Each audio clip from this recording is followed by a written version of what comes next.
Jadi memang ini judi online ini adalah penyakit sosial, penyakit masyarakat. Ini ancaman terbesar bagi kemajuan Indonesia. Jadi judi online ini adalah ancaman terbesar untuk mewujudkan Indonesia emas 2045. Pan itu bisa signifikan dalam perhitungan produk domestik bruto kita. Kalau saat ini cuma 1,07% dari PDB, ini kan ironis. Padahal koperasi ini kan ada dalam konstitusi dasar kita, Undang-Undang Dasar 45. Nah, kita berharap double digit lah. Dengan cara pelayanan yang lebih cepat, lebih mudah, lebih transparan, dengan tata kelola yang baik, dan juga mengadopsi teknologi digital, serta bunga pinjaman yang lebih kompetitif. Jadi mudah, tapi juga bunganya kompetitif. Jangan kayak, mohon maaf ya, kayak pinjol cepat, tapi bunganya mencekik leher.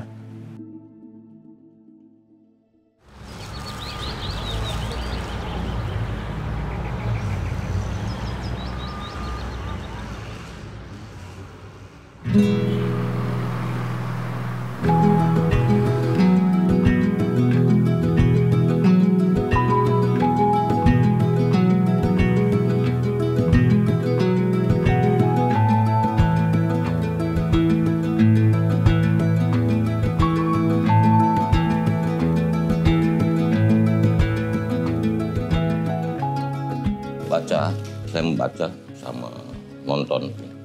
Oh iya, karena saya dari kecil saya hobi baca. Apalagi sekarang akses informasi mudah. Lewat searching, semua hal bisa kita pelajari dengan cepat.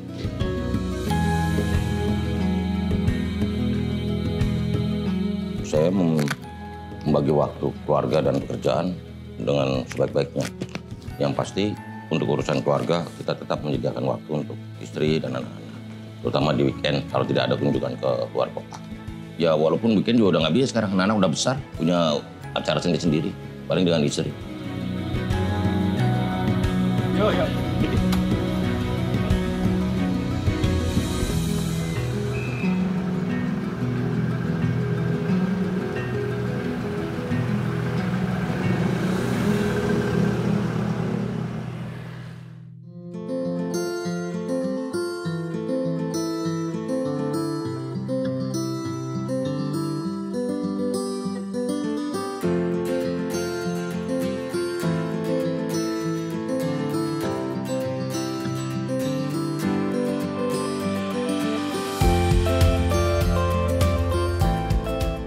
Oh ini waktu Natalan 27 Desember 2023 di Surabaya.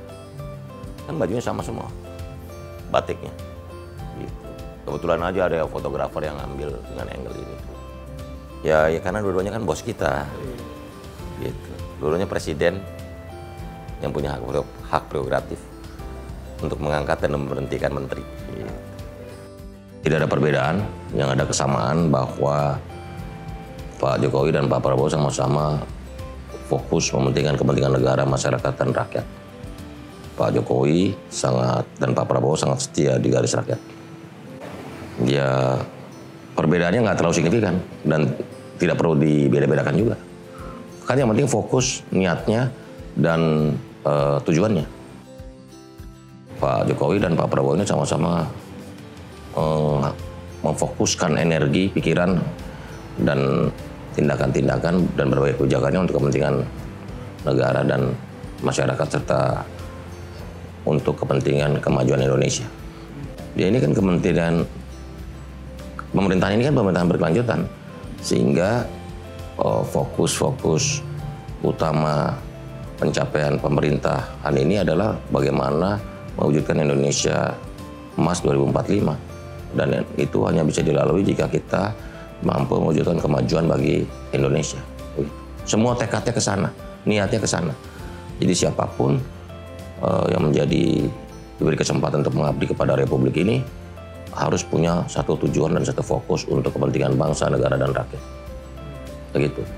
Itu pesan yang disampaikan ke Pak Prabowo? Ya, begitu. Merah putih untuk kepentingan Indonesia. Koperasi adalah alat. Koperasi adalah sarana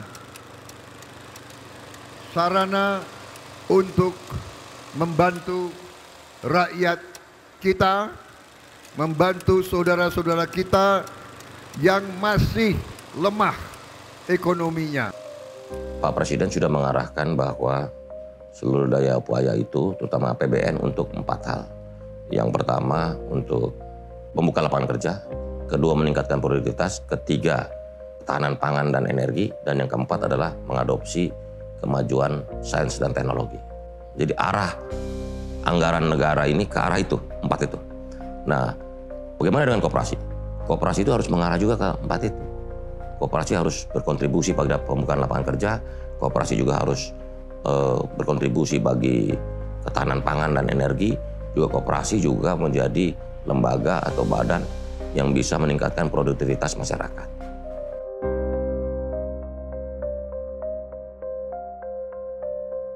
Jadi begini, koperasi-koperasi yang sudah kita identifikasi siap untuk memasok kebutuhan makan bergizi gratis. Bukan siap itu, siap memasok. Ada telur, koperasi ayam, koperasi sayur, koperasi buah-buahan, koperasi susu, dan sebagainya. Yang pasti kan gini, koperasi harus bisa menjadi bagian dari rantai pasok makan bergizi gratis kan. Supply chain-nya kan. Yang namanya telur, siapa yang nggak diperluin telur? Sayur, susu, beras, buah-buahan, dan sebagainya. Gitu. Jadi nggak ada hambatan menurut saya. Ini justru tantangannya adalah bagaimana mengkolaborasikan ini semua sehingga tidak terjadi kelangkaan. Karena kita selalu asumsi bahwa tidak semua produk dihasilkan oleh semua daerah menghasilkan semua produk. Selalu ada pertukaran di sana. Itu asumsi dasar dulu. Nggak mungkin satu tempat bisa memenuhi semua kebutuhannya sendiri. Ya ini kita tunggu dari MBG, karena leading sektor makan bergizi gratis kan Badan Gizi Nasional. Kita tunggu karena saat ini kan baru 400 SPPG ya, yang mencakup 1,2 juta. Masih jauh dari 80 juta target ideal ya. Jadi polanya memang belum terbentuk. Distribusinya, kebutuhan-kebutuhan bahan bakunya. Nanti kalau sudah terbentuk polanya baru kita bisa evaluasi, kita kaji, kita analisa. Karena nanti mungkin kalau sudah terbentuk polanya, harga pun bisa jauh lebih murah. Begitu loh. Selama ekonominya sudah bergerak, kita bisa tahu. Nanti akan terjadi efisiensi di mana-mana. Misalnya pengadaan telur, kalau bisa lebih murah, lebih bagus. Susu juga bisa kita lebih murah, dan sebagainya. Termasuk jarak, distribusi, itu kan cost tersendiri kan.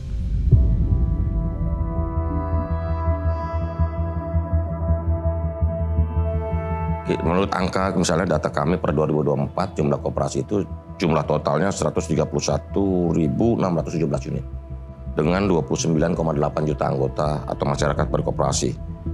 Nah, jumlah koperasi ini didominasi oleh koperasi konsumen. Nilai total aset koperasi itu 293 triliun rupiah dengan volume usaha koperasi mencapai 214 triliun rupiah. Nah, saat ini kami terus mendorong sumbangan koperasi bagi perekonomian nasional. Saat ini baru 1,07% dari PDB, sangat kecil sekali kan. Padahal koperasi adalah ekonomi konstitusi, koperasi adalah badan usaha atau lembaga usaha yang mendapat roh dan semangat dari cita-cita negara ini didirikan. Yang pasti dunia berubah, masyarakat juga berubah. Karena itu koperasi juga harus mengadopsi kemajuan teknologi, khususnya teknologi digital, sehingga koperasi harus bisa mengadopsi kemajuan teknologi itu untuk pengoperasian koperasi. Karena transformasi koperasi sebagai koperasi yang modern dan profesional ini juga harus kita wujudkan. Karena selama ini kesan di masyarakat koperasi itu jadul, koperasi itu old gitu.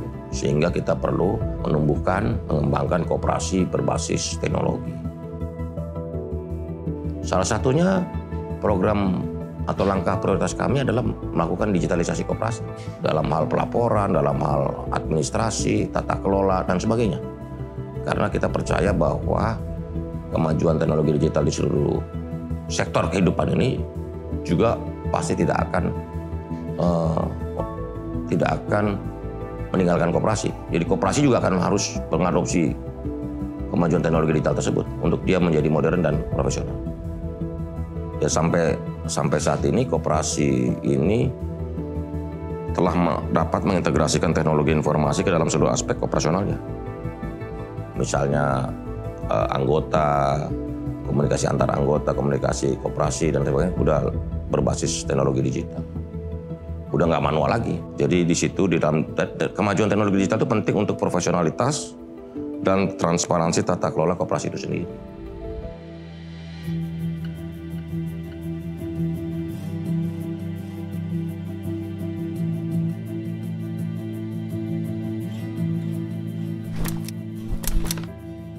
Itu tantangan buat koperasi. Koperasi harus bisa, terutama koperasi smart pinjam harus bisa menjadi alternatif pembiayaan bagi masyarakat, khususnya anggota ya. Karena koperasi itu harus bermanfaat buat anggotanya. Nah, dengan cara pelayanan yang lebih cepat, lebih mudah, lebih transparan, dengan tata kelola yang baik, dan juga mengadopsi teknologi digital, serta bunga pinjaman yang lebih kompetitif. Jadi mudah, tapi juga bunganya kompetitif. Jangan kayak, mohon maaf ya, kayak pinjol cepat tapi bunganya mencekik leher. Itu kayak rentenir digital aja. Karena menurut deklarasi pertemuan koperasi tahun lalu itu jelas sekali, koperasi itu bukan sekedar model bisnis, tapi dia juga budaya, ada nilai-nilai, keadilan sosial dan kemanusiaan di dalamnya. Itulah yang membuat koperasi berbeda dengan jenis atau badan usaha lain. Ada tanggung jawab sosial, ada lingkungan hidup, dan juga bagaimana menuju kemakmuran bersama.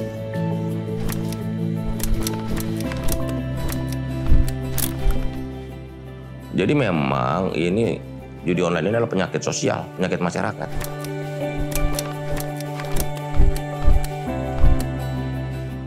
Ini ancaman terbesar bagi kemajuan Indonesia. Jadi judi online ini adalah ancaman terbesar untuk mewujudkan Indonesia Emas 2045. Jadi judi online itu adalah penipuan. Jadi sangat bohong sekali orang bisa kaya cepat karena main judi. Itu kesadaran itu harus kita tularkan, harus kita sampaikan ke masyarakat.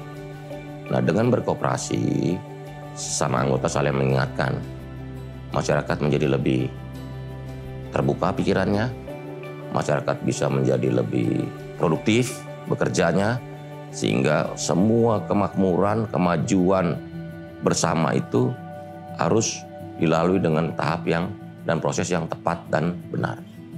Judi online itu penipuan, itu sangat meresahkan dan merugikan masyarakat. Keluarga, ekonomi masyarakat hancur, ekonomi keluarga hancur, ujungnya nanti ekonomi negara hancur.